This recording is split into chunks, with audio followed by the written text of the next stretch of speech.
Hey guys, what's going on? Fish Champ here, and today I wanted to give my thoughts and opinions on the explosive Pokemon news just announced today. Pokemon Let's Go Pikachu and Let's Go Eevee have been officially confirmed for the Nintendo Switch, coming out on November 16th, 2018. It is currently May 29th, the day this was announced, and things moved fast. Apparently, this is supposed to be announced on May 31st, but the Pokemon Company apparently decided to go ahead and announce this at some Japanese TV show. I'm not sure. I guess maybe because the May 31st thing was leaked, they decided to just move up the release of the information about this game. And there was a lot of leaks, and they registered the trademarks and logos and everything, which pretty much confirms Sun and Moon from before. And so pretty much everybody knew. The cat was out of the bag. They might as well let everybody know about these new games. Now, the main thesis of my opinion on these games is that these games look like ambitious spin-off titles, and we know for a fact they are spin-off titles based on this tweet. With Pokemon Quest and Pokemon Let's Go, there are so many new ways to explore the world of Pokemon. We can look forward to even more with an all-new core series Pokemon RPG title in development for the second half of 2019. So this 100% confirms these games are spin-off titles. They are not intended to be seen as the main series installments for the Pokemon series. And for that, I am so relieved. This is what I was hoping when I heard about these games and the scant details we knew about these games before, and this is exactly what we got. So, praise the Lord, these are spin-off titles. Having said that, these do look like rather ambitious spin-off titles, and they have a lot of features that I think people are going to like. We'll look at the trailer. I'll let that run as I talk here, and the main thing to note is that this is heavily banking off of Pokemon Go. There's a lot of integration between this game and Pokemon Go, and I've been waiting for a title like this to integrate the two for a little bit, and that it's a cool idea, I must admit. It's pandering to a casual audience, and also to a Gen 1er audience heavily, because these games are going back to Kanto. My main criticism right now is that these games don't look like they deserve to be on the Switch. They really look like just glorified 3DS games. Having said that, though, that's a rather small gripe. The graphics. I'm not a graphics super obsessed with graphics person, generally speaking, but in general, if I think a game looks like it belongs on a handheld title or a handheld console, I'm not gonna be super amiable to it being on a console. With that being said, it seems like this game is heavily pandering to Pogo fans and Gen 1ers. Right here, they're showing co-op, and that is pretty cool, I must admit, co-op Pokemon.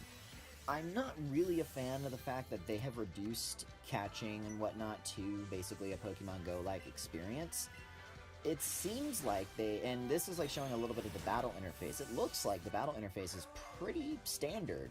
They're not reducing it to they're not reducing it all the way to like the very, very rough Pokemon Go battle system. It looks like they're retaining the core main element in terms of the battle system when you're taking on other trainers. But in terms of catching, it's definitely reduced down to a Pokemon Go experience. And right here, they're showing this new physical add-on. I have no idea really what that is or all the things it'll do. And I think there's going to be more details released about it later on. Okay, whatever. I don't really particularly care. Here they're showing what it looks like, how to interact between the Pokemon Go and the Switch. And that's cool. That's cool. I like that. And like I said, that's been something I've been wanting a game to do. And so it seems like the spin-off will do it. Now right here, this is like the most fan service part of the trailer right here. People have been demanding that Pokemon following you in the overworld would come back ever since Heart Gold and Soul Silver. Guess what, guys? It's back. It's back in this game. And also here, I think this is kind of neat as well. There's customizations for your Pokemon.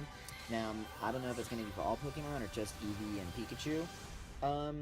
I frankly didn't really care about cosplay Pikachu and Omega Ruby and Alpha Sapphire. But those, having more customization options for Pokemon are pretty cool. Now, at the end of the trailer here, I'm going to pause the trailer here and show, let's find this tweet. I think it's a more recent tweet. Yeah. The special Pokemon referenced at the end of the Pokemon Let's Go trailer is referring to a Pokemon never seen before. That's really critical, and that's really cool. So let's watch it here on the trailer itself. Is this a confirmation of Gen 8? Like, let us watch this. Okay, so we're receiving a present. You'll meet a special Pokemon. And, you know, it's not showing it. Obviously, it's just a very brief teaser trailer. But a teaser of the new Pokemon. But I think this news right here, in conjunction with this tweet, is a 100% confirmation that Generation 8 is coming to the Switch. And that's cool. Overall, I think they could have handled this a little bit better because, first of all, they started off with this Pokemon Quest, which is totally not a rip-off of Minecraft. And, yeah, I got a lot of people upset, but I don't really care. It's kind of a, it's like the Pokemon Shuffle spinoff, you know, for the Switch. I don't really care. If they want to do something like that, it's fine. I don't really mind. It's also heavily pandering to Kanto as well. But also, they could have provided more details in the trailer itself that they provided through the tweets. Because, you know, you look at the dislike bar, you know, 42K likes, 4,000 dislikes. So about, you know, a 10th or an 11th of the, you know, so 42, so 46, so 46,000 likes overall, and 4,000 of them are dislikes. So that's like roughly 11th-ish, 12th-ish of the bar's dislikes, which is a little bit high for a trailer like this. You know, I think a lot of those people who are disliking are, frankly, not knowing that these aren't the main games. You know, I think they should have much more clearly stated in the trailer that these are not these are spin-offs. These are not the main series games for the Switch. So, overall, my thoughts on this are that they appear to be rather ambitious for spin-off titles, but they're also playing it safe with going back to Kanto and heavily pandering to Gen 1ers, and it's a spin-off. What can I say? I'm just so happy it's a spin-off, and it's going to be a title that'll tide over a lot of people. This is intended to tide over a lot of people until the game that comes out in a year and a half, right? The next, what we presume to be Gen 8 coming out in the tail end of 2019. Me personally, I don't know if I'm going to buy this for $60. That's a pretty steep price for a game like this. In my opinion, I would probably buy it for 30 or 40 max. Like, to me, I think it's worth 40, but they're going to retail it at 60. I know they are. So I'm not entirely sure I'm going to get it. If I do, I'm going to get it either they'll release it for $40 or I'm going to get it when it's on sale or when there's like a reduction to $40. But honestly, by then we'll probably have Gen 8 and I won't really care.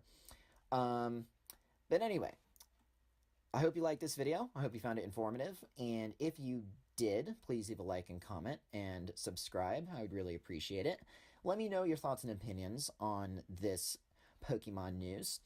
I think that's pretty much all I have to say. So, I will see you for the next video.